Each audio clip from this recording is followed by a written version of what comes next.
मुझे तुम याद आते हो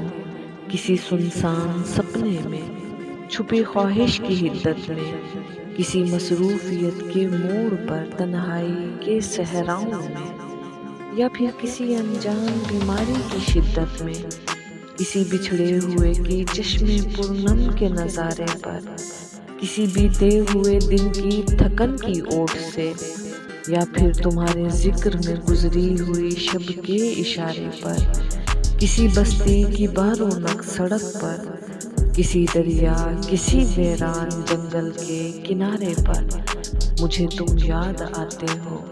मुझे तुम याद आते हो। मेरी चुपके कुएं में